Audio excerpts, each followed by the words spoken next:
श्रोतेहो नमस्कार आणि आजच्या हॅलो डॉक्टर या कार्यक्रमात सर्व श्रोत्यांचं स्वागत आहे. श्रोतेहो, होमिओपॅथी हा शब्द ऐकला की साबुदाण्यासारख्या गोळ्या ही संकल्पना आपल्या डोळ्यासमोर येते. पण ही चिकित्सा नेमकी काय आहे, तिचं कार्य काय आहे, ती कशी असते, याविषयी आज आपण जाणून घेऊयात डॉक्टर साईनाथ चिंता या डॉक्टरांकडनं. तर सर्व श्रोत्यांच्या वतीनं आणि आकाशवाणीच्या वतीनं सुरुवातीला डॉक्टर आपल्या या कार्यक्रमामध्ये स्वागत आहे. आणि जसं आपण म्हणूया की ही होमिओपॅथी हा जो शब्द आहे, तर हा या मराठीत काय सांगता येईल या पॅथीविषयी? सर्वात प्रथम सर्व श्रोत्यांना नमस्कार माझ्यातर्फे. नगर FM किंवा हॅलो डॉक्टर नियमितप्रमाणे ऐकणाऱ्या सर्व श्रोत्यांना आज होमिओपॅथी एक्झॅक्टली काय आहे किंवा होमिओपॅथी शास्त्र हे कसं कार्य करतं ह्याच्यावर थोडक्यात आपण आज जाणून घेणार आहोत. त्यामुळे खूप चांगला प्रश्न तुम्ही विचारला मॅडम, की होमिओपॅथी एक्झॅक्टली अर्थ काय याचा आहे ना. होमिओपॅथी म्हणजे शास्त्र, होमिओपॅथी म्हणजे चिकित्सा पद्धती. तर ही पद्धती ऍक्च्युली जर्मनीमधून उगम त्याचा आहे, म्हणून हा शब्दही तिकडून आलेला आहे होमिओपॅथी. म्हणजे साम्य असलेली लक्षणं जेव्हा एखाद्या औषधामध्ये असतात आणि ते लक्षणं जेव्हा पेशंटमध्ये आहेत आणि ती लक्षणं आपल्या औषधामध्ये पण आहे, हे जेव्हा एकत्रित दिलं जातं, पाहिलं जातं की पेशंटमध्ये पण तीच लक्षणं आहेत आणि औषधामध्ये पण तीच लक्षणं आहेत आणि ती एकत्र जेव्हा त्या पेशंटला दिली जातात तेव्हा त्याचा खूप छान रिझल्ट येतो. मग याला म्हणतात थेरपॅटिक लॉ ऑफ नेचर, म्हणजे निसर्गाने शरीराला बरं करण्याची पद्धती. बरोबर, म्हणून समज चिकित्सा पद्धती याला नाव दिलेलं आहे होमिओपॅथी. म्हणजे एकंदरीत मग हिला नैसर्गिक पद्धती सुद्धा म्हणतात. येस, मराठीत तुम्ही बोलू शकता. हो ना. फक्त नैसर्गिक औषधांवरच आजार बरे केले जातात. पूर्णपणे नैसर्गिक पद्धती आहे आणि शास्त्रशुद्ध पद्धती आहे. आजचा विषयच तो आहे आपला. होमिओपॅथी ही एक शास्त्रशुद्ध औषध पद्धती, चिकित्सा पद्धती, औषध पद्धती आहे. बरोबर. पण बऱ्याचशा लोकांना ह्याची माहिती नाहीये. लोकांना असं वाटतं की अरे होमिओपॅथी म्हणजे काहीतरी वेगळं आहे. मी मगाशी जसं म्हटलं की ह्या फक्त तिथे आपण डॉक्टरांकडे गेलं तर ते साबुदाण्यासारख्या गोळ्या देतात आणि त्याने आपण बरं होतं, एवढंच माहिती आहे. होमिओपॅथी लोकांना वर्डच माहित नाही. तुम्ही म्हटले ना, शब्दच माहित नाही. लोकांना म्हटलं ना ते होमिओपॅथी औषध, ते म्हणतात आयुर्वेदिक का? ते म्हणतात नाही ते आयुर्वेदिक नाही. मग ते कोणत्या गोळ्या? नाही, आम्ही खाल्लेले ते साबुदाण्याच्या गोळ्या ना. मग ते बरं झालं तुम्ही विचारलं. होमिओपॅथी म्हणजे साबुदाण्याच्या सारख्या दिसणाऱ्या गोळ्या, पण बारीक गोळ्या, सगळ्यांना सेम गोळ्या दिल्या जातात, पण त्याच्यातले औषधं वेगळे असतात, घटक वेगळे असतात. बरोबर आहे. हे कार्य कसं चालतं मग? आता आपण त्या उत्तराकडे या प्रश्नाच्या एक्झॅक्टली हे कार्य कसं चालतं. कसं आहे माहितीये का, जेव्हा एखादा पेशंट त्याची लक्षणं घेऊन आलेला असतो आपल्याकडे, मग तो कोणताही आजार असेल, त्या आजाराची पूर्ण लक्षणांचा अभ्यास या चिकित्सा पद्धतीमध्ये केला जातो. होमिओपॅथीमध्ये ना पेशंट, रुग्ण आणि त्याच्या शरीराचा, त्याच्या मनाचा आणि त्याच्या आजाराच्या लक्षणांचा अभ्यास केला जातो. ऍक्च्युली आहे काय मॅडम माहितीये का, की आजार शरीरात येतो पण तो आधीच आलेला असतो, पण जेव्हा आपल्याला कळतो तेव्हा त्याची लक्षणं आपल्या शरीरावर आलेली असतात, म्हणून आपल्याला कळतं की अरे काहीतरी होतंय बॉडीमध्ये. मग ह्या लक्षणांचा अभ्यास करून त्या लक्षणाच्या माध्यमातून आजार समजून घेतला जातो आणि त्या लक्षणांना साधर्म्य असलेलं औषध शोधलं जातं आणि ते दिलं जातं आणि तेव्हा तो रुग्ण बरा होतो. हा लॉ आहे आमचा. याला इंग्लिशमध्ये म्हणतात सिमिलिया सिमिलिबस क्युरेंटर. ह्या सिद्धांतावर हे आधारित शास्त्र आहे, म्हणून या शास्त्राला म्हटलं की शास्त्रशुद्ध चिकित्सा पद्धती, म्हणजे संपूर्ण तुमच्या आधी सिद्धांतावर बेस आहे. त्याला एक चांगले सिद्धांत आहेत. 1755 साली डॉक्टर हॅनिमन यांचा जन्म झाला आणि 1796 साली त्यांनी याचा शोध लावला जर्मनीमध्ये. पण ते स्वतः ॲलोपॅथिक डॉक्टर होते, पण तरी सुद्धा रुग्णांना विना इंजेक्शन, विना काही हार्म, इंजुरी, त्रास न होता, कुठलाही त्रास होणार, कोणत्याही गोष्टीचा त्रास न होता यांना कसं बरं करता येईल ह्याच्यावर त्यांचं निरंतर विचार, अनालिसिस, मनन चाललं होतं. त्या मननांमधून कार्य करता करता एका पुस्तकात दिलं होतं की असं काही एका औषध आहे, एक वनस्पती आहे, त्याच्यामध्ये काही गुणधर्म आहेत. हे गुणधर्म ना अशा पेशंटला दिले तर तो बरा होतो. म्हणून त्यांच्या मनात ते प्रश्न निर्माण झाले की अरे हे खरं आहे का, म्हणून त्यांनी तो प्रयोग केला आणि त्याच्यातून होमिओपॅथीचा उगम झाला. अरे वा, किती छान, सुंदर. आणि या उपचार पद्धतीचा फायदा कसा होतो मग? ह्याचा फायदा कसा होतो, जेव्हा अशा पद्धतीने जेव्हा आपण लक्षणं मॅच करतो. लक्षणं पाहून त्या औषधाला साम्य असलेले औषध, लक्षणांना साम्य असलेलं औषध जेव्हा निवडतो तेव्हा सेम गुणधर्म असलेलं औषध जेव्हा एखाद्या शरीरामध्ये दिलं जातं, हे इतक्या नैसर्गिक पद्धतीने ते औषध समूळ म्हणजे लक्षणं तर बरं करतच, पण हळूहळू त्या आजाराच्या मुळापर्यंत जाऊन हे औषधं बरं करतात. म्हणून बरेचसे लोकांना असं वाटतं की अरे होमिओपॅथी खूप स्लो काम करते. आपण त्या प्रश्नाकडे येऊच या. एक श्रोते आपल्याशी संवाद साधतात. हॅलो, नमस्कार, स्वागत आहे आजच्या कार्यक्रमात. हा, नमस्कार. डॉक्टर साहेबांना मला प्रश्न विचारायचा. मी डॉक्टर सुनील मधुकरकर, प्राध्यापक डॉक्टर सुनील मधुकरकर. हो, बोला. तुमचा आवाज नीट येत नाहीये, थोडासा रेंजमध्ये. रेंजमध्ये आलो. आता येतोय आवाज? हो, बोला. हा, तर मला असा प्रश्न विचारायचा आहे. मग सुरुवातीलाच डॉक्टर साहेब म्हणाले की इथे पेशंटचा बारकाईने अभ्यास केला जातो, लक्षणांप्रमाणे औषधाची लक्षणं मॅच केली जातात, आणि त्याच्यात एक शब्द वापरला की रुग्णाचे मनाचाही अभ्यास केला जातो. तर मला असं म्हणायचंय की मन, काही जण अंतर्मुख व्यक्ती असतात आणि ज्या त्या ठिकाणी वेगळ्या वातावरणात जातात. म्हणजे आज शहरचा मुलगा पुण्याला गेला, मुंबई आणि बेंगलोरला गेला, आणि त्याला मन त्याचं मुक्त करून सांगता येत. तर अशा वेळेला होमिओपॅथी बारकाईने अभ्यास करताना किती त्यांना कष्ट पडतात किंवा किती वेळ लागतो त्याला, असं काही आहे? अंतर्मुख व्यक्तीचा मन घेऊन ओपन करणं हे खूप कठीण काम आहे असं वाटतं का? कारण मला होमिओपॅथी ऐकतं की बारकाईने अभ्यास केला जातो पेशंटचा, एवढं एक्झॅक्टली बरोबर आहे सर. तुम्ही म्हणता अगदी राईट क्वेश्चन विचारला तुम्ही. कार्यक्रमाच्या सुरुवातीलाच एकदम महत्वाचा प्रश्न विचारला आणि खूप इम्पॉर्टंट डीप क्वेश्चन विचारला. कारण होमिओपॅथीमध्ये जसं आता मी बोललो ना की लक्षणांबरोबर आजाराची लक्षणं, मग शारीरिक आजार आहे, मानसिक आजार आहे, कोणताही आजार आहे, त्याच्या लक्षणांबरोबर आम्ही शरीरावर येणाऱ्या काही गुणधर्मांचा अभ्यास करतो. म्हणजे रुग्णाला तहान लागते का, त्याच्या आवडी निवडी काय शारीरिक, त्याला घाम येतो का. जसं असतं ना, शरीर आहे ना, शरीराचे गुणधर्म आहेत. मला सांगा आता सर, तुम्हाला थंडी वाजते, मग तुम्ही स्वेटर घालता, पण काही रुग्ण असे आहेत ना त्यांना थंडीच वाजत नाही, ते स्वेटर घालत नाही, त्यांना ना थंडीमध्ये सुद्धा फॅन पाहिजे असतो. म्हणजे इथे काय झालं, त्या शरीराला आम्ही म्हणतो उष्ण रक्त प्रवृत्तीचं शरीर, म्हणजे हे शरीराचा गुणधर्म झाला. बरोबर. म्हणजे जसं आता तुमच्या प्रश्नाकडे येतोय मी, उत्तराकडे तुमच्या प्रश्नाच्या. तर शरीराचे जसे गुणधर्म आहेत ठरलेले आहेत, प्रत्येकाची तहान वेगळी वेगळी, प्रत्येकाच्या आवडी निवडी वेगळ्या वेगळ्या आहेत, है ना. तसं मनाचाही गुणधर्म वेगळा वेगळा आहे, प्रत्येकाचं माइंड वेगळं वेगळं आहे. मग प्रत्येकाच्या मनामध्ये जे इमोशन्स आहेत, जे विचार आहेत, जसं काहींना खूप भीती वाटते, काहींना खूप चिंता असते, काहींना खूप राग येतो, काही अंतर्मुख असतात, काहींना बोलायला आवडत नाही, काही शाय असतात, काहींमध्ये द्वेष भावना खूप असते, काहींना खूप चिडचिड होत असते, काहींना खूप शांत राहायला आवडतं, बडबड नको असतं, सेन्सिटिव्ह टू नॉईस असतात. म्हणजे ह्या वेगळ्या वेगळ्या गुणधर्म. आता मला सांगा ना, एखाद्या पेशंटला आपण विचारलं की चलो हे झालं तुमच्या शरीराचे गुणधर्म, तुमच्या आजाराची लक्षणं, पण मला थोडी तुमची मनाची पण माहिती पाहिजे, ज्याने तुमचा आजार बरा व्हायला आम्हाला मदत होईल. असं विचारून, असं सांगून आम्ही त्यांना विचारतो. मग तो सांगतो की माझा स्वभाव कसा आहे, मी थोडा हळवा आहे डॉक्टर, मला ना काही थोडं मनाविरुद्ध काय झालं ना खूप वाईट वाटायला लागतं. काही पेशंट सांगतात का? हा, लिटरली सर, आता गेले 20 वर्ष झाले मी प्रॅक्टिस करतोय. कोणताही येस. आणि पेशंटला त्या पद्धतीने कम्युनिकेशन, हे काय आर्ट आहे, art of communication, how you are asking, तुम्ही कोणत्या पद्धतीने पेशंटला विचारताय. आता तुम्ही म्हणाल की तुम्ही म्हणता ठीक आहे, मोठ्या लोकांना तुम्ही मनाचे प्रश्न विचारता, ते सांगू शकतात, पण लहान मुलांमध्ये कसं सांगताल. आता माझ्याकडे 1 महिन्याच्या बाळापासून 100 वर्षापर्यंतचे पेशंट आहेत. एक आता आजी होती, 93 वर्षाची होती, ती शेवटपर्यंत माझी होमिओपॅथी औषध घेत होती गेले 20 वर्ष. तर ह्या लहान मुलांमध्ये तुम्ही कसं मन ओळखता, मग त्याला म्हणतात ऑब्झर्वेशन. तुमच्यामध्ये ते ऑब्झर्वेशन स्किल पाहिजे की हे बाळ कधी रडतंय, कधी कसं फिडिंग घेतंय, ह्याला काय आवडतं. काही गुणधर्म आपल्याला बॉडी लँग्वेजवरून ऑब्झर्व्ह करावं लागतात, मेंटल लेवल. याच्यामध्ये आमचं असं सायकोलॉजिकल टेस्ट वगैरे असं काही घेता का आपण? नाही, सायकोलॉजिकल टेस्ट नाही घेत, पण आम्ही आमचे गुणधर्म म्हणजे ऑब्झर्वेशन स्किलच वाढवतो की प्रत्येकाची बसण्याची पद्धत वेगळी, बोलण्याची पद्धत वेगळी, त्याच्यावरून काही पेशंट बरेचशा वेळेला सांगू शकत नाहीत. मग काही पेशंट म्हणतात नाही डॉक्टर, काही गोष्टी आहेत पण मी ते नाही सांगू शकत. मग अशा लोकांमध्ये आम्ही मग त्यांना कोणत्या कॅटेगरीमध्ये टाकायचं ते बघतो आणि तसे गुणधर्म असलेले औषधं सिलेक्ट करतो.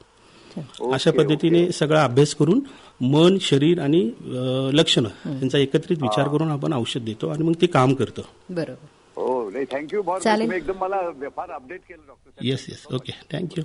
चालेल चालेल. आपण कार्यक्रमामध्ये सहभागी झालात, खूप खूप धन्यवाद. डॉक्टर, आता आपण बरंचसं म्हणजे मनाशी आणि या पद्धतीचा कसा संबंध आहे हे पाहिलं, पण कोणकोणते आजार या उपचार पद्धतीमध्ये या होमिओपॅथीमध्ये बरे होतात? होमिओपॅथीमध्ये केसांपासून नखापर्यंत सगळे आजार बरे होतात. शरीराला होणारे सगळे आजार आपण बरे करू शकतो. बरं. आता काही म्हणतात की अरे काही आजार असे आहेत की जे इरिव्हर्सिबल आहेत. इरिव्हर्सिबल म्हणजे त्यांना तुम्ही रिव्हर्स करू शकत नाही. पण जसं आता कॅन्सरच्या लास्ट स्टेजमध्ये तुम्ही काही करू शकता का? पेशंट कॅन्सर बरे असेल, करू. मधुमेह असेल. मधुमेह आहे, HIV आहे, असे काहीतरी केसेस आहेत की जे वर्स झालेले आहेत, बॅड झालेले आहेत, त्या स्टेजच्या पलीकडे गेले आहेत. तिथे कोणीच काही करू शकत नाही. पण तिथे सुद्धा होमिओपॅथी काय करते की त्या पेशंटला होणारा त्यावेळेचा त्रास तो कमी करायला होमिओपॅथीची औषधं खूप छान मदत करतात. जसं आता काही कॅन्सरच्या पेशंटला मी सांगत असतो की आता हे खूप वाढलेलं आहे, त्यांनी सगळं केमो वगैरे घेऊन आलेले असतात आमच्याकडे, पण त्यांना होणारा त्रास, आता त्यांना आग होत असते, भूक लागत नाही, खूप विकनेस आलेला असतो आणि बरेचसे पेन्स असतात बॉडीमध्ये, हे कमी करायला मी औषध देतो आणि होमिओपॅथीची औषधे ते कमी करतात. पण तुम्ही म्हणाल की हे समोर जाईल का, तर मी स्पष्ट सांगतो नाही जाणार. तिथे होमिओपॅथी लिमिटेड आहे. कारण आता तुमचं त्या लेवलला जेव्हा हा आजार वाढलेला असतो तिथे काही लिमिटेशन्स आहेत. पण जसं तुमचा प्रश्न होता की मधुमेह, पण मधुमेह हा सुद्धा जर खूप वाढला असेल आणि तो डिपेंडंट झाला असेल, ड्रग डिपेंडंट, तिथे सुद्धा आपण औषध चालू ठेवून आपले मेडिसिन देऊन त्यांना पेशंटला जे आता सध्या लक्षण आहे ते आपण आटोक्यात आणू शकतो. बरोबर. म्हणजे आहे तिथपर्यंत तरी तो सेफ मध्ये राहू शकेल, त्याच्या पुढे त्याला त्रास होणार नाही, अशा पद्धतीनं ही. ज्यांना न्यूली डिटेक्ट आहे, आता सध्या त्यांना कळालं की हायपरटेन्शन आहे, मधुमेह आहे किंवा रक्तदाब वाढलाय, बीपीचा त्रास आहे, अशा लोकांमध्ये तर लगेच होमिओपॅथी चालू केली की त्यांना परत ॲलोपॅथीची गोळी घ्यावी लागत नाही. पण माझ्याकडे काही पेशंट आहेत की खूप वर्षापासून त्यांना त्या गोळीची सवय आहे. मग असे पेशंट मग येतात की आम्हाला होमिओपॅथी चालू करायची माझ्या रक्तदाबासाठी किंवा शुगरसाठी. हे त्यांनी घेतलेला चांगला निर्णय. का? कारण आयुष्यभर ॲलोपॅथीच्या गोळ्या खाण्यापेक्षा, म्हणजे ॲलोपॅथीच्या गोळ्या खाण्यात काही वाईट नाहीये, ते खायला पाहिजे, कारण तुमच्या शरीरातलं शुगर लेवल वाढलेली आहे, तुम्ही खा. पण ऍक्च्युली शुगरमुळे बॉडीवर काहीतरी साईड इफेक्ट होत असतात. शुगर ह्या आजारामुळेच शरीर जीर्ण होत असते, त्यात परत ॲलोपॅथीच्या औषधामुळे आणखीन ती जीर्ण होते. मग होमिओपॅथी चालू केल्यावर काय होतं, तर हे जे बाकीचे साईड इफेक्ट प्रोड्यूस होत आहेत ना शरीरामध्ये, ते थांबतात. बरोबर. एक कॉल येतो, आपण घेऊया. हॅलो. हॅलो. नमस्कार. नमस्कार. बोला, कोण बोलत आहात? मी शेख झुंबर बोलतोय, देवगाव तालुका नेवासा इथून. हा. तर माझा प्रश्न म्हणजे असा आहे का, मला 4 वस्तूची अलर्जी आहे. कोणत्या कोणत्या गोष्टींची अलर्जी आहे? मला डालडा म्हणजे हे तूप, वनस्पती तूप. वनस्पती तूप, बरं का, अंडी, बर, गवार आणि वांगी. बर. काय त्रास होतो? ॲलर्जी आहे म्हणजे काय होतं? तुम्ही बोलले ह्याचा ॲलर्जी आहे म्हणजे नेमकं काय होतं हे खाल्ल्यावर? हे खाल्ल्यामुळं डाळ आणि अंडी खाल्ल्यामुळं भयंकर भीती वाढते. बर, ठीक आहे. आणि हे भाजी हे वांगी आणि गवार खाल्ल्यामुळं हात सोपच्या अंगाला. येस, बर, ठीक आहे. आता तुमचा प्रश्न काय? मग त्यासाठी म्हणलं काय आपल्याकडे सांगता येईल का काही? ठीक आहे. आता तुम्हाला असं विचारायचं की होमिओपॅथीमध्ये अशी काय औषधं आहे का हे बरं करण्यासाठी, बरोबर ना? आणि तुमचं वय काय आहे आता? माझं वय 87. ओके सर, ठीक आहे. चांगला प्रश्न आहे तुमचा. असे ॲलर्जी बरेच जणांना असते. मी आताच बोललो ना, शरीरानुरूप प्रत्येकाच्या वयोमानानुसार शरीरामध्ये बदल होत राहतात. आता तुमच्या शरीरामध्ये काही गोष्टींसाठी ॲलर्जीची कंडिशन वाढली, म्हणजे ॲलर्जिक फॅक्टर्स वाढलेत, म्हणजे ती प्रवृत्ती बनायला लागली, ॲलर्जीची ही शरीराची प्रवृत्ती बनली. तर होमिओपॅथीमध्ये आपल्याकडे चांगली औषधं आहेत जी अशा प्रकारचे ॲलर्जीज बरे करू शकतात, पूर्णतः बरे करू शकतात. की जसं काहींना अंड खाल्लं की त्रास होतो, काहींना तुपाने त्रास होतो, जसं तुमचंच उदाहरण, काहींना गवारने त्रास होतो. पण हळूहळू काही वयोमानानुसार शरीरामध्ये हार्मोनल बदल होतात, शरीर नाजूक बनत जातं, तर ॲलर्जीचे कंडिशन वाढत जाते. अशा कंडिशनमध्ये होमिओपॅथी खूप चांगली आहे, सेफ आहे, इफेक्टिव्ह आहे. तर तुमच्या जवळपास कोणत्याही होमिओपॅथिक डॉक्टरकडे जाऊन तुम्ही घेऊ शकता, कारण ह्याच्यावर चांगले होमिओपॅथिक औषधं आहेत आणि समोर तुमचा ॲलर्जी पूर्णपणे बरा होऊ शकतो. ठीक आहे. चालेल काका, तुमच्या प्रश्नाचं उत्तर मिळालं? हा मिळालं. हो, धन्यवाद. आपण कार्यक्रमामध्ये सहभागी झालात. अजून एक कॉल आहे, संपर्क आला. हॅलो. नमस्ते मॅडम, मी फिरोदिया बोलतीये. नमस्कार, स्वागत आहे आजच्या कार्यक्रमात. नमस्कार सर, आपल्याला पण नमस्कार मॅडम. मला एक प्रश्न विचारायचा आहे की जेव्हा दोन पेशंटशी आपण बोलतो की जे होमिओपॅथिक औषधं घेतात पण वेगवेगळ्या डॉक्टरांकडून घेतात, तेव्हा ते म्हणतात की आम्हाला डॉक्टरांनी कांदा, लसूण किंवा कॉफी घ्यायला काही मना केलेलं नाही, आणि दुसरा पेशंट सांगतो की आम्हाला हे सगळं वर्ज्य करायला सांगितलेलं. नक्की काय? हा, चांगला प्रश्न विचारला. दोन होमिओपॅथिक डॉक्टरांमधला डिफरन्स. तर त्यांनी दिलेल्या औषधांवर ते अवलंबून आहे. कारण ज्या डॉक्टरांनी सांगितलं आहे तुम्हाला की कांदा लसूण खाल्लं तरी चालेल किंवा तुम्हाला काही पथ्य पाळायची गरज नाही, त्यांनी दिलेल्या औषधांमध्येच ती ताकद आहे की ते तुम्ही काही खाल्लं तरी तुमचा आजार बरा होणारच आहे. ठीक आहे. मग आता नॉर्मली 90% 95% डॉक्टर्स असे सांगतात की कांदा, कॉफी हे चालत नाही. आणि हे का सांगितलं जातं, हा जनरल क्वेश्चन आहे. आणि तुम्ही टाळलं तर चांगलंच आहे, कारण होमिओपॅथीच्या औषधांसाठी कांद्यामध्ये जे गुणधर्म आहेत ना ते स्ट्रॉंग आहे. कांद्यातले काही रासायनिक घटक आहेत ना ते शरीराला चालत नाही किंवा होमिओपॅथिक औषधांना चालत नाही. जसं कांद्यातल्या गुणधर्म किंवा कॉफीमधली स्ट्रॉंग कॉफी आहे ते अँटीडोट करतात, औषधाचे काम करण्याची ताकद कमी करतात. किंवा स्ट्रॉंग परफ्यूम आहे, अत्तर, परफ्यूम नाही वापरायचा, कारण हे होमिओपॅथीच्या औषधाला क्रॉस आहे, ते चालत नाही.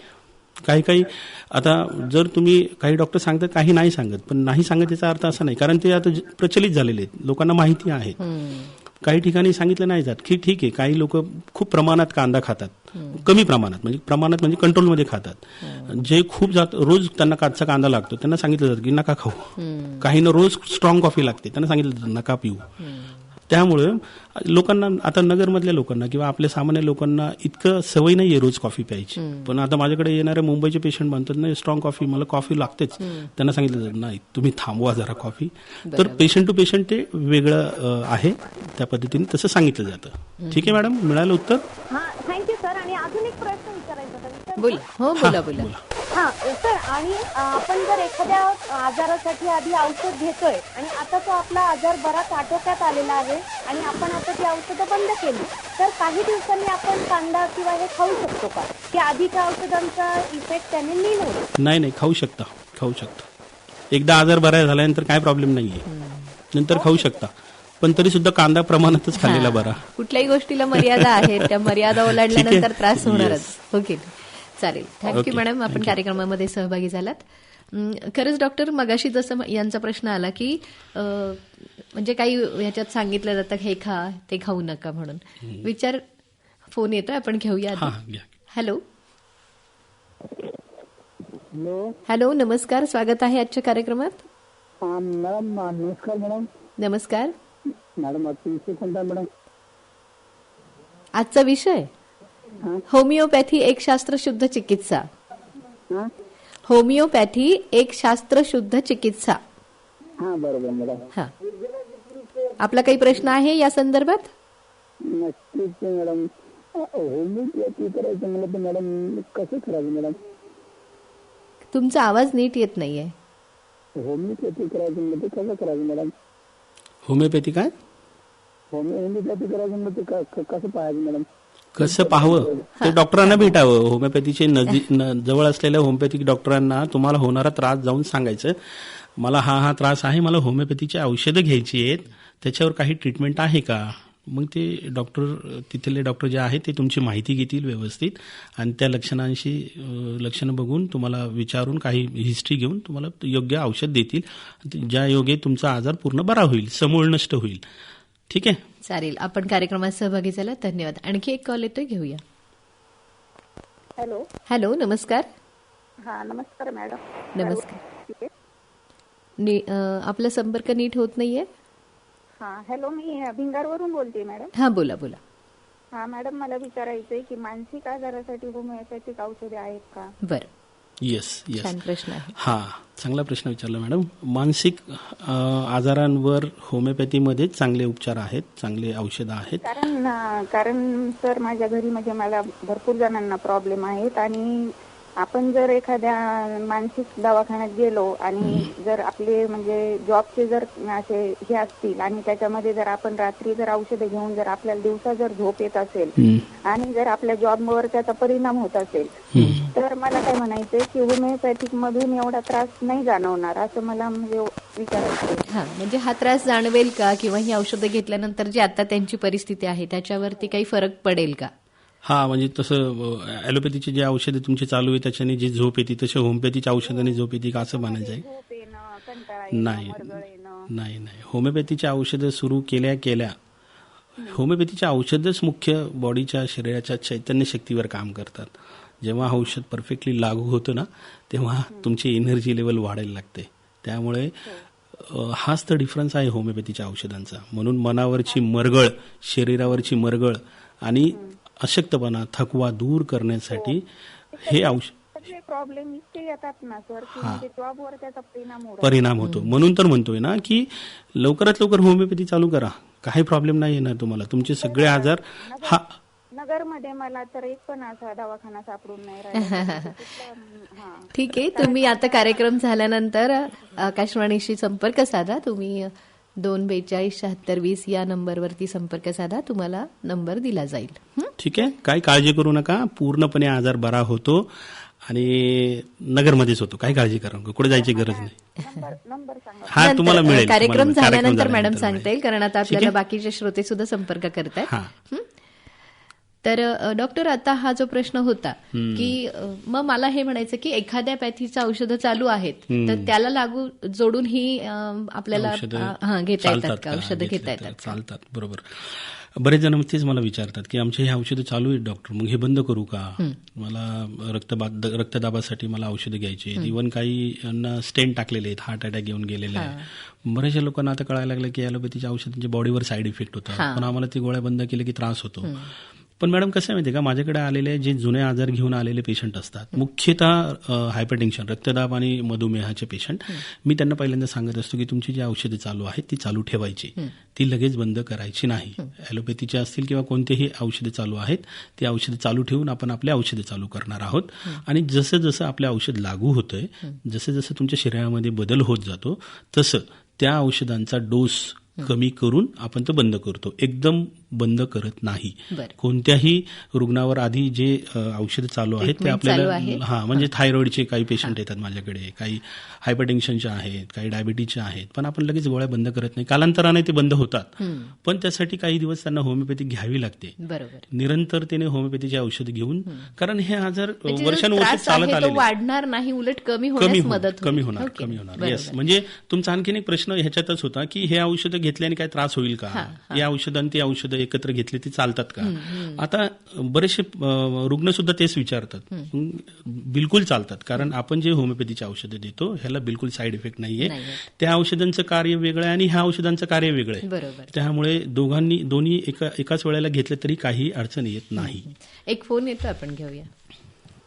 हॅलो, नमस्कार. नमस्कार डॉक्टर विचारत होता. कोण बोलत आहात, कुठून बोलत आहात? काय नाव सर? आवाज कट होतोय सर. रावसाहेब. बर, कुठून बोलत आहात? संगमनेर. बोला, प्रश्न विचारा आपला. माझा प्रश्न लहान मुलासंबंधी होता. त्यावेळेस लहान मुलाच्या हृदयामध्ये एखादा बिघाड असतो, त्याचे लक्षण असतात की ते आवाज कट होतो. थोडासा तुमचा संपर्क होत नाही, जरा रेंज मध्ये या आणि रेडिओचा आवाज जर मोठा असेल तर थोडा कमी करा, म्हणजे आवाज येईल आम्हाला. रेडिओचा आवाज येत नाही. बरोबर. लहान मुलासंबंधी प्रश्न होता. हो, कळालं की हृदयासंदर्भात तुमचा काहीतरी लहान मुलाचा प्रश्न आहे, पण नेमकं पुढचं काय आम्हाला आवाज अडखळत येत होता. आता परत एकदा विचारा. हो, लहान मुलाला 2 महिन्याचा आहे, त्याला दूध पिताना त्रास होतो, त्या धाप लागते. हां, अच्छा अच्छा, येस येस, आलं लक्षात. त्याच्या हृदयाच्या झडपांमध्ये काहीतरी अडचण असेल, ASD VSD अशी अडचण असली किंवा काही त्रास असेल तर लहान मुलांना मग थोडं जरी त्यांनी धावपळ केली, खेळले, पळाले तर त्यांना धाप लागतो, काळे निळे होतात किंवा लवकर नेहमी आजारी पडतात, इम्युनिटी यांची कमी असते. हृदयाचे विकार असलेले असे बरेचसे लहान मुलं आहेत की ज्यांच्यामध्ये होमिओपॅथी खूप छान पद्धतीने काम करते. असे काही रुग्ण पण आहेत ज्यांना खूप चांगला रिझल्ट मिळालेला आहे. आणि होमिओपॅथीची औषधं चालू केल्यानंतर त्यांचं इम्युनिटी वाढते, हृदयाची क्षमता वाढते आणि ती झडपांची ताकद वाढते. आणि मग त्यांना जो दम लागतो किंवा जे नेहमी आजारी पडायची टेंडन्सी आहे ना बॉडीची, ती कमी होत जाते सर. त्यामुळे खूप छान रिझल्ट आहे ह्याच्यामध्ये. तुम्ही होमिओपॅथी नक्की तुमच्या बाळाला देऊ शकता. समूळ आजार बरा होतो, कालांतराने बरा होतो. पण लवकरात लवकर होमिओपॅथी चालू केली मग त्याला 6 महिने लागतात, काहींना वर्ष लागतं, पण बरे होतात. लगेच होमिओपॅथी सुरू करा. ॲलोपॅथी चालू असली तरी चालेल, तुमचे त्याची औषधे चालू असली तरी चालेल. पण जर तो बिघाड जो हृदयात आहे त्याला बरं करायचं असेल, म्हणून मी आल्या म्हटलं ना, नैसर्गिक पद्धतीने हे औषधं बरे करतात आजाराची लक्षणं आपण बरं करत नाही, फक्त औषधापर्यंत पोहोचायला लक्षणांचा उपयोग होतो. पण ह्या लक्षणांच्या उपयोगाच्या माध्यमातून आम्ही परफेक्ट औषध जे सिलेक्ट करतो ना, ते औषध आजाराच्या मुळापर्यंत जाऊन त्याला हळूहळू बरं करतं. ठीक आहे सर, चालेल. आपण कार्यक्रमात सहभागी झालात, धन्यवाद. एक फोन कॉल येते, घेऊया. Yes, hello. डॉक्टर नमस्कार. हा, मी सुरेश कदम बोलतो कापूरवाडीवरून. बोला. हॅलो, जोडलाय का फोन? हा, जोडलाय सर, बोला. डॉक्टर बोलतोय. गुड मॉर्निंग सर, मी सुरेश कदम बोलतो कापूरवाडीवरून. येस सुरेश सर, बोला. सर, मला असं विचारायचं होतं, किती MM पर्यंत खडा आपला होमिओपॅथीने पडतो? पहिला प्रश्न होता. किती MM? हा, 10 MM चा पडतो, 15 MM चा पडतो. हा, पण त्याचा भुगा होतो का नेमका? आता बहुतेक ॲलोपॅथीवाले सांगतात का बुवा नाही, होमिओपॅथीचा काय उपयोग नाही, असं काय आहे का? म्हणजे असं आता त्यांच्या प्रश्नाचं उत्तर नाहीये, पण तुमच्या प्रश्नाला उत्तर नक्की आहे. 100% होतो, 100% होतो. आणि आपल्या मूत्रमार्गापर्यंत किती MM पर्यंत खडा बाहेर येऊ शकतं? मूत्रमार्गाची साईज खूप कमी असते, त्यामुळे हे जे मोठे मोठे खडे आहेत ना, ते पहिले बारीक होतात. औषधं जसं चालू केली जातात ना, तसं कालांतराने हळूहळू औषधं काम करतात त्याच्यावर आणि त्याची साईज कमी व्हायला लागते. आता सगळ्यात पहिल्यांदा जेव्हा औषधं चालू केली जातात, आता मला सांगा, तुम्हाला जर एखाद्या पेशंटला मूतखड्याचा त्रास आहे, मूतखडा हा साधा आजार नाहीये. शरीरातल्या घटका म्हणजे लघवी वाटे जो काही क्रिस्टल्स बाहेर पडत असतात ते एकत्र येतात, क्षार, आणि ते क्षारचा खडा तयार होतो. ही खडा तयार करायची शरीराची जी प्रवृत्ती आहे ती प्रवृत्ती पहिले थांबवते. औषधं होमिओपॅथीची चालू केल्यानंतर ही शरीराची जी खडा तयार करायची प्रवृत्ती ना, ती थांबते. आलं लक्षात? मग ॲलोपॅथीमध्ये असं औषध आहे का की शरीराची ही जी प्रवृत्ती खडा तयार करायची ती थांबत नाही, ते फक्त स्टोन फोडतात किंवा काढतात. पण होमिओपॅथीची औषधं चालू केल्यानंतर शरीराची खडा तयार करायची प्रवृत्ती थांबते, क्षार एकत्र येऊन खडे जे तयार होतात ते थांबतात. त्याच्यानंतर जो खडा आहे तो हळूहळू विरघळायला वेळ लागतो.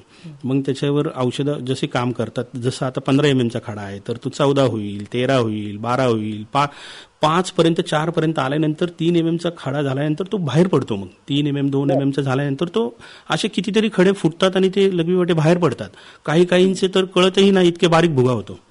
असे कितीतरी. समजा 14 MM चा खडा, किती दिवस लागतो बरं अंदाजे आपल्या औषध? किती दिवस लागतील? 14 ना? हा, 14 MM. आता डिपेंड आहे तुमच्या शरीरातले आजार, बाकीचे लक्षणांचा अभ्यास करून आपण त्याला 6 महिने कमीत कमी लागतील. आणि याच्यामुळे सर खड्यामुळे ऍसिडिटीचा वगैरे त्रास होतो का? काय खड्यामुळे ऍसिडिटीचा त्रास होऊ शकतो? नाही. ऍसिडिटी ही वेगळी प्रवृत्ती, पित्त प्रवृत्ती असली तर ऍसिडिटी वाढते. खडा तयार करायची प्रवृत्ती ही शरीराची वेगळी प्रवृत्ती आहे, स्टोन तयार करायची. हे दोन्ही वेगळे भिन्न आहेत. खड्यामुळे तुम्हाला ऍसिडिटी होते असं नाही, पण तुम्ही खड्यासाठी जे औषधं घेता, पेन किलर, त्याच्यामुळे ऍसिडिटी होऊ शकते असं आहे. पण खड्यामुळे तुम्हाला ऍसिडिटी होते हे चुकीचं आहे. ठीक आहे. बरं सर, एकदा खडा झाला पडला तो परत होणे त्याच्यासाठी काय आहे का उपाय? त्याच्यासाठीच होमिओपॅथी आहे सर. म्हणून तर म्हणतो ना, होमिओपॅथी. सगळ्यात आधी तुमचं ह्या प्रश्नाचं उत्तर मी आधीच दिलंय की होमिओपॅथी औषधं का घ्यायची, तर मूळ प्रवृत्तीच.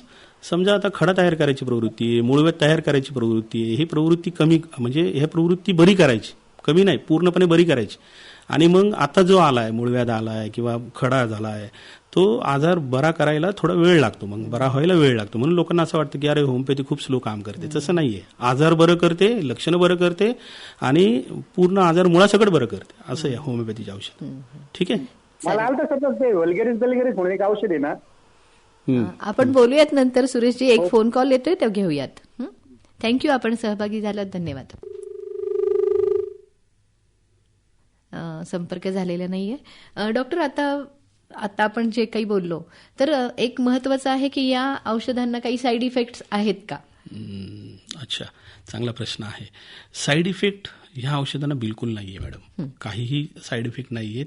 इनफॅक्ट हे औषधं इतकी नैसर्गिक पद्धतीने आजार बरं करतात की तुम्हाला तुमच्या शरीरात आधी गेलेल्या आजाराचे साईड इफेक्ट, आधी गेलेल्या औषधाचे साईड इफेक्ट तेही बरे करून औषधं पूर्णपणे पेशंटला नैसर्गिक पद्धतीने बरं करून त्याच्या ओरिजिनल अवस्थेत आणतात. वा, किती छान. येस. एक फोन कॉल येतो, घेऊया. हॅलो. हॅलो, नमस्कार, स्वागत आहे आजच्या कार्यक्रमात. हा, मी अजय धोपावकर बोलतोय, नगर. हा, तर माझा असा प्रश्न आहे की होमिओपॅथिक मध्ये म्हणजे रेटिना पिगमेंट डोळ्याचा जो आजार आहे त्याच्यावर काही हे आहे का उपचार? हो हो हो, येस, आहेत सर, आहेत. त्याच्यामध्ये सुद्धा रेटिना पिगमेंटोचा जो आहे हा आजार, त्याचा अभ्यास केला जातो, त्याची लक्षणं, त्याच्या मागची कारणं काय आहेत आणि त्या योगे आपण त्याच्यावर कार्य करणारे औषधं, स्पेसिफिक औषधं आहेत काही, ते दिले की मग कालांतराने त्याची ताकद कमी होते. म्हणजे जे रेटिनावर ते पिगमेंट्स आलेत ते कमी कमी होऊन दृष्टी परत नॉर्मल व्हायला लागते. आहे सर. हो, येस येस, आहे. काही म्हणजे त्याला कालावधी लागतो सर, कालावधी लागतो. कसं आहे, आता कोणत्याही शरीरात कोणतेही आजार जेव्हा येतात त्याला त्याच्या मागे बरेचसे आधी आजाराची लक्षणं दिसायच्या आधी सुद्धा आजार आलेला असतो. त्यामुळे तो आजार जायला वेळ लागतो. मग त्याचे कारण शोधावे लागतात. मग त्याचा एज आलाय, त्याच्या शरीरात असलेले बाकीचे घटक आले, त्याचा योग्य अभ्यास करून औषध दिलं जातं आणि मग हळूहळू आजार बरे होतात. ठीक आहे सर. येस, ओके ओके, चालेल. आपण कार्यक्रमात सहभागी झालात, धन्यवाद.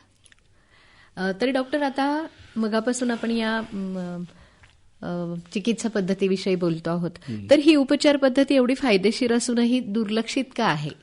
तर हा प्रश्न आहे जरा. अच्छा, खूप सारे फायदे आहेत. तो आपण घेतला नाही, आणखीन फायदे घेऊ. पण दुर्लक्षित आहे असं म्हणण्यापेक्षा आता लोकांचं जास्त लक्ष जायला लागलंय. कोविड नंतर लोकांना कळालंय की अरे होमिओपॅथी हे असं शास्त्र आहे की ज्याच्यामध्ये सगळ्या आजारांवर औषधं आहेत. इवन इन्फेक्शियस डिसिजेस म्हणजे साधे व्हायरल डिसिजेस पासून तर सगळे जुनाट आजारांवर होमिओपॅथी चांगल्या पद्धतीने काम करते, हे आता लोकांना हळूहळू कळायला लागलंय. काही वर्षापूर्वी अशी कंडिशन होती की नाही, लोकांमध्ये जागृती नव्हती. पण आता जसं जसं काळ बदलत चाललाय ना, तसं लोकांना कळायला लागलं की होमिओपॅथी शास्त्र आणि होमिओपॅथीची औषधं हे खूप छान पद्धतीने काम करतात आणि विदाऊट साईड इफेक्ट हे काम करतात. पण तुम्ही म्हणता दुर्लक्षित का? कारण वर्चस्व दुसऱ्या पॅथीचं जास्त आहे, त्यामुळे दुर्लक्षित आहे. आणि जेवढे होमिओपॅथ वाढतील आणि जेवढे होमिओपॅथिक ओपीडीज आणि हॉस्पिटल वाढतील तेवढं त्याचा प्रचार वाढेल. आणि आज सध्या एका पेशंट दुसऱ्या पेशंटला सांगतोय की ह्या डॉक्टरांकडे किंवा असे होमिओपॅथीचे रिझल्ट आहेत, तर त्याच्यावरच तुम्ही जसं म्हणतात ना दुर्लक्षित झालंय, त्याच्यावरच मी कार्य करतोय. त्यासाठीच मी एका कॉलेजला अटॅच आहे आणि तिथे मुलांना पण खास होमिओपॅथी विषय शिकवतो. माझ्याकडे होमिओपॅथी शिकायला येणारे काही मुलं आहेत आणि तोच उद्देश आहे की होमिओपॅथी वाढवायची. बरोबर आहे. आणि एकंदरीतच याच्यावर असा विचार करता येईल की लोकांना थोड्या वेळामध्ये पटकन बरं होणं जो म्हणतो तसं जर हवं असेल आणि ह्या चिकित्सात थोडा वेळ लागतो असं काही गैरसमज आहेत वगैरे, तर मग एक्झॅक्टली त्या गैरसमजामुळेच तर होमिओपॅथी मागे आहे. म्हणून तर मी आज खास आलोय की तेव्हापासून मी तेच सांगतोय की होमिओपॅथी हे गैरसमज लोकांनी प्रत्येकाने हे डोक्यातून काढून टाका की होमिओपॅथी खूप स्लो काम करते, खूप कालांतराने रिझल्ट येतात. तसं नाहीये मॅडम. होमिओपॅथीचा डोस तुमच्या जिभेवर टाकल्या टाकल्या त्याचे औषधाचे गुणधर्म दाखवायला सुरू करतं, औषधाचं कार्य चालू होतं. काहींना रिझल्ट यायला वेळ लागतो, काहींना वेदना कमी व्हायला वेळ लागतात, पण औषधाने काम चालू केलेलं असतं. पण सवय. एकच मिनिट, आपण फोन घेऊया. हॅलो. हॅलो, हा, बोला. हॅलो, नमस्कार मॅडम. मी आकांक्षा बोलते नगरवरून. बोला बोला. मला सरांना 2 प्रश्न विचारायचे आहेत. हम्म. एक असा की मी ते होमिओपॅथिक हॉस्पिटल बद्दल ऐकलं होतं, तर म्हणजे ते नेमकं काय, कशा प्रकारे चालतं. आणि दुसरा प्रश्न असा आहे माझा की एमर्जन्सी आजारांमध्ये होमिओपॅथी घेता येईल का, म्हणजे कसं काम करेल ते. बरं. चालेल. काय मॅडम, काय नाव मॅडम आपलं? आकांक्षा. आकांक्षा मॅडम. हां, छान प्रश्न विचारला. इमर्जन्सीमध्ये होमिओपॅथी घेता येईल मॅडम, पण इमर्जन्सीमध्ये जर एखाद्याला हार्ट अटॅकच आला असेल तर तिथे आपण होमिओपॅथी घरी असेल मेडिसिन तर लगेच देऊ शकतो, पण तिथे एखाद्याला इंजेक्शनची गरज असेल, हॉस्पिटलायझेशनची गरज असेल तर आपण करू शकतो. पण काही इमर्जन्सी पेशंट माझ्याकडे असेही आलेले आहेत. आता माझं स्वतःचं हॉस्पिटल आहे. एक पेशंट माझ्याकडे आला होता, तो अपेंडिक्स त्याचा परफोरेटेड होता, म्हणजे तो त्याला सूज होती, त्याला इन्फेक्शन झालं होतं, ॲब्सेस फॉर्म झाला होता आणि तो फुटला पण होता आणि त्याला हातही लावू देत नव्हता. बेसिकली ही सर्जिकल केस आहे, इमर्जन्सी केस आहे. त्याला सांगण्यात आलं, बाबा तू जाऊन ऑपरेट करू शकतोस, पण ते म्हणे नाही, तुमच्याकडून मेडिसिन आपण घेऊ आणि बरं वाटलं तर मी जातो, नाही बरं वाटलं तर मी करतो. पण मेडिसिन चालू केलं त्याला बरं वाटायला लागलं. आणखीन एक इमर्जन्सी केस अशी झाली होती, जसं मागे आता एका पेशंटने मला विचारलं मूतखड्या बाबतीत, तसं गॉल ब्लॅडर स्टोन म्हणजे पित्ताशयातले खडे. आता पित्ताशयातले खडे बारीक होणार आणि ते बाहेर पडणार, त्याला मार्गच नाहीये. आता त्या रुग्णाने विचारलं होतं मला, त्या एका श्रोत्यांनी, की मूतखड्या बाबतीत पण पित्ताशयातले खडे कसे बारीक होणार. आता एका पेशंटला 10 mm चा खडा होता आणि त्याला इतकं पोट दुखत होतं. तो म्हणे रविवारी कोणी नाही डॉक्टर, म्हणून तुमच्याकडे आलोय, मला काहीतरी औषध द्या, माझे पेन कमी व्हायला पाहिजे. अशा इमर्जन्सी केसेसमध्ये पण मग मी म्हटलं ठीक आहे देतो. त्याची अपेक्षा काय होती, उद्या सोमवारी हॉस्पिटल उघडतील, मी त्यांच्याकडे जाऊन इंजेक्शन घेईल, ऍडमिट होईल, काही करेल, पण आता मला कोणीच भेटत नाहीये म्हणून तुम्ही औषध द्या आणि मला काहीतरी पेन कमी होईल. मग त्याला औषध दिलं माझ्या पद्धतीने. परत मी सगळं चिकित्सा करून प्रश्न विचारून त्याला औषध दिलं आणि त्या औषध इतकं चांगलं लागू झालं की पहिल्यांदा गेल्या महिनाभरात तो झोपला नव्हता, पहिल्यांदा त्याला चांगली झोप लागली आणि मग त्याचा विश्वास वाढला, अरे होमिओपॅथीची औषधं काय काम करतात, एवढी बारीक औषधं. त्या दिवशी त्यांनी ठरवलं, दुसऱ्या दिवशी नाही डॉक्टर म्हणे मी कोणाकडे जाणार नाही, हे औषधं तुम्ही म्हणाल तितके दिवस घेतो. मग त्यांनी 4-6 महिन्यानंतर परत सोनोग्राफी केली आणि काय दिसलं, 10 mm चा खडा गायब झाला, स्टोन नाहीये. म्हणजे सांगायचं तात्पर्य काय, अशा इमर्जन्सी केसेसमध्ये पण होमिओपॅथी काम करते. ठीक आहे. प्रश्नाचं उत्तर मिळालं मॅडम? हा सर, आणि मला त्याचाच एक असं विचारायचंय की म्हणजे समजा आपली होमिओपॅथी ट्रीटमेंट चालू आहे आणि चालू असताना जर आपल्याला असं कुठला आजार आला की ज्याला अगदीच तातडीने उपचाराची आवश्यकता आहे, तर मग घेऊ शकता, ॲलोपॅथी घेऊ शकता, त्यावेळेला ॲलोपॅथी घेऊ शकता किंवा तुमच्या होमिओपॅथिक डॉक्टरांना सांगू शकता, त्यांना भेटून. आणि जर ते म्हटले नाही सध्या ॲलोपॅथी घ्या, होमिओपॅथी थांबवा किंवा होमिओपॅथी चालू ठेवा आणि ॲलोपॅथीही घेऊ शकता, तरी काही हरकत नाहीये. होमिओपॅथी आणि ॲलोपॅथीचं काही म्हणजे क्रॉस नाहीये मॅडम. तुम्ही त्यावेळेला ॲलोपॅथिक मेडिसिन घेऊन तात्पुरते तुमचे लक्षणं कमी करू शकता. काहींना ते सहन होत नाही, त्यावेळेला तुम्ही इंजेक्शन घेऊ शकता किंवा असं काही नाहीये की ते घ्यायचंच नाही. काही लोकांना ते हा गैरसमज झाला आहे की मग होमिओपॅथी घेताना ॲलोपॅथी घेऊ शकत नाही, त्यामुळे मग मी होमिओपॅथीच घेत नाही. असंही काही नाहीये. तुम्ही ॲलोपॅथीचा आधार घेऊ शकता, ॲलोपॅथीची औषधही घेऊ शकता, काही प्रॉब्लेम नाही. पण होमिओपॅथी कसं कार्य करतं आणि जर गरज पडली तर ते घ्या, पण होमिओपॅथीने तुम्ही बरे होणार आहेत. ॲलोपॅथीने तुमचे फक्त लक्षणं बरे होणार आहेत, होमिओपॅथीने आजार बरा होणार आहे. ठीक आहे मॅडम? चालेल. आणि हॉस्पिटलची का गरज असते ते पण मी उत्तर दिलंय. चालेल. आपण कार्यक्रमात सहभागी झाला, धन्यवाद. डॉक्टर, तर जाता शेवटचा एक प्रश्न असा विचारता येईल की बाकीच्या पॅथी आणि होमिओपॅथी यात काय फरक आहे? येस, खूप चांगला प्रश्न विचारला शेवटी. जसं तुम्ही बोलले ना, दुर्लक्षित होतोय, तर एकतर लोकांच्या गैरसमजामुळे दुर्लक्षित होतोय, ते एक मला पूर्ण करायचं होतं. कारण लोकांना आज पेशन्स नाही आहेत, लोकांना पेन रिलीफ पाहिजे, लगेच मग पेन किलर खातील, ॲलोपॅथिक मेडिकलमध्ये जातील किंवा डॉक्टरांकडे जातील. इव्हन आपण खूप आपल्या घरच्यांना अटॅच असतो, लहान बाळांना अटॅच असतो, त्यांना असं वाटतं की माझं बाळ आजारी पडलं तर आता काय करावं, पिडॅट्रिशियनकडे घेऊन जातो, पण ते स्टेरॉइड चालू करतात. एक ममतेपोटी, प्रेमापोटी आपण हे सगळं करत असतो, पण त्या शरीराचं पण आपलं वर खूप उपकार आहेत. ह्या शरीराची पण काळजी घेणं, ह्या शरीरावर पण प्रेम करणं, आपल्या स्वतःच्या शरीरावर, हे खूप गरजेचं आहे. त्यासाठी होमिओपॅथी घ्या, कारण त्याला नैसर्गिक पद्धतीने बरं करायचंय. ॲलोपॅथीच्या विरोधात नाहीये मी, ते औषधं त्यांच्या ठिकाणी योग्य काम करतायत, पण जेव्हा गरज असेल तेव्हा घ्या. पण होमिओपॅथीने आजार समूळ नष्ट करण्यासाठी, आपण नैसर्गिक पद्धतीने बरं करण्यासाठी खूप छान पद्धतीने कार्य करू शकतो. आणि तुमचा शेवटचा प्रश्न काय होता, पॅथीमध्ये काय डिफरन्स आहे? होमिओपॅथीमध्ये प्रत्येक आजाराचा लक्षणांचा अभ्यास करून, शरीराचा अभ्यास करून, मनाचा अभ्यास केला जातो. हे कोणत्याही शास्त्रामध्ये त्या पद्धतीने कार्य केलं जात नाही. आणि होमिओपॅथीची औषधं मॅडम मुख्य शरीरातले आजार बरं करत नाही तर पूर्ण शरीर बरं करतात. शरीरामध्ये आपल्या शरीरात एक चैतन्य शक्ती आहे, म्हणजे त्याला प्राण ऊर्जा आपण म्हणतो, व्हायटल फोर्स त्याला बोललं जातं. हा व्हायटल फोर्स काही कारणाने डिस्टर्ब होत असतो. काही कारणाने म्हणजे बाहेरच्या कारणाने किंवा आतल्या कारणाने तो डिस्टर्ब झाला की तो आजारी पडतो. मग तो डिस्टर्ब होणं म्हणजे डिसीज कंडिशनमध्ये जाणं. मग तो डिस्टर्ब झाला की मग शरीरावर लक्षणं यायला लागतात, मग शरीर आजारी पडायला लागतं. पण ते व्हायटल फोर्स डिस्टर्ब व्हायला पण मानसिक काही कारणं आहेत, शारीरिक काही कारणं आहेत. मग ह्या सगळ्यांचा अभ्यास करून त्या व्हायटल फोर्सला परत जागेवर आणणं, प्राण ऊर्जेला बरं करणं, हे होमिओपॅथिक औषधांचे काम आहे. चैतन्य शक्तीवर होमिओपॅथीची औषधं काम करतात. जे लोक म्हणतात की हे डायनामिक, हे दिसत नाही, तसं नाहीये. प्राण ऊर्जा म्हणजे तुम्ही श्वास घेताय, लोकांना विसरलेले आहेत, आपण श्वास पण घेतोय, तीच आपली प्राण ऊर्जा आहे. तुम्ही घाबरल्यानंतर तुमची प्राण ऊर्जा डिस्टर्ब होते. बरोबर. मग हे इमोशन पण अटॅच आहेत. मग हे सगळं जे बॉडीवर लक्षणं येत आहेत, हे सगळं प्राण ऊर्जा डिस्टर्ब झाल्यामुळे ती करेक्ट करण्याची काम होमिओपॅथीची औषधं करतात. त्यामुळे हा मोठा डिफरन्स आहे.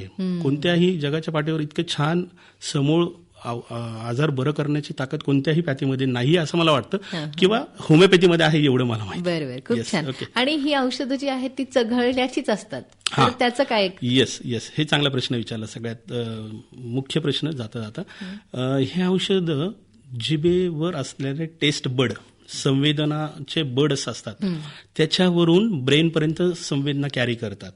आणि ब्रेनमध्ये जिथं म्हणजे ब्रेनला ऑर्डर दिले जातात, आणि जे बॉडीमध्ये जिथं आजार आहे तिथे जाऊन त्याला करेक्ट करण्याचं काम ब्रेनकडून केलं जातं. म्हणून बाहेरची औषधं जी आहे ॲलोपॅथीची, जे खाल्ल्यानंतर पोटात जेवण केल्यानंतर ही गोळी घ्या, जेवण आधी ही घ्या, तसं नाहीये. तुम्ही होमिओपॅथीची औषधं कधीही घेऊ शकता. एकच कंडिशन आहे, जीभ स्वच्छ पाहिजे. आणि जिभेवर टाकल्यानंतर गोळ्या चघळून खायच्या, कारण त्या गोळ्या सगळ्या सेम असतात, पण गोळ्यांमध्ये जे औषध गेलेलं असतं ते औषधाचे घटक जिभेद्वारे काम करतात, आपल्या पूर्ण चैतन्य शक्तीवर काम करतात. किती छान. आणखी एक शेवटचाच प्रश्न, की याच्यासाठी पथ्य खूप पाळावी लागतात असा एक समज आहे, तर शरीरानुरूप पथ्य बदलतात मॅडम. प्रत्येकाला काहींचं वात प्रवृत्ती आहे, काहींचं पित्त प्रवृत्ती आहे, काहींचं कफ प्रवृत्ती आहे. होमिओपॅथीमध्ये पण ह्यांना वेगळ्या पद्धतीने काही नावं दिलेली आहेत, जसं डायथिसिस असं बोललं जातं. पण ज्या ज्या पद्धतीचं शरीर आहे त्याला त्या पद्धतीचे पथ्य पाळणं गरजेचं आहे. आपण ओळखायचं की आपलं शरीर कोणत्या पद्धतीचं आहे. जसं मी आल्याला सांगितलं की काहींचं थंड प्रवृत्तीचं शरीर असतं, की त्यांना थंडमध्ये गेले की गुडघे दुखायला लागतात. बरोबर. काहींना थोडं थंड खाल्लं की घसा धरतो किंवा छाती भरते. वात, कफ, पित्त प्रवृत्ती, मग आपण त्या गोष्टी टाळलेल्या बऱ्या. मग हे आपण त्याला पथ्य म्हणू शकतो. हे आपल्या शरीराला हे चालत नाही. बरोबर, असं. ठीक, चालेल. खरंच आज या होमिओपॅथी विषयीचे जे काही गैरसमज आहेत, ही चिकित्सा पद्धती कशी आहे आणि जी कशी सगळ्यांना गरज आहे, किंवा या पद्धतीविषयी जे काही समज असतील ते सगळे दूर झालेले आहेत आज श्रोत्यांच्या. आणि खरंच ही एक सुंदर अशी शास्त्रशुद्ध पद्धती आहे. तर सगळ्यांनी याविषयी सगळं ऐकलेलं आहे, आणि इतकी छान माहिती आज तुम्ही या कार्यक्रमातून दिली. डॉक्टर साईनाथ चिंता, आपल्या श्रोत्यांच्या वतीनं आणि आकाशवाणीच्या वतीनं. जाता जाता एक वाक्य मी नक्की सांगू शकतो. जसं तुम्ही पहिला प्रश्न विचारला होता कोणते आजार बरे होतात, मी सांगितलं होतं डोक्यापासून पायापर्यंत सगळे आजार. ह्याच्यामध्ये ना सर्दीचे आजार, तुमचे diabetes, blood pressure, paralysis, cancer, छोट्यातले छोट्या आजारपासून मोठ्यातले मोठे आजार सगळे बरे होतात. मूळव्याध, इव्हन आम्ही स्पॉन्डिलायसिस बरे करतो. सगळे आजार त्यांच्या पद्धतीने ते बरे होतात. ठीक आहे. त्यामुळं रुग्णांनी, श्रोत्यांनी निश्चिंत व्हावं आणि होमिओपॅथीवर विश्वास ठेवावा आणि त्याचा जास्तीत जास्त लाभ घ्यावा. या कार्यक्रमात मला बोलवलं,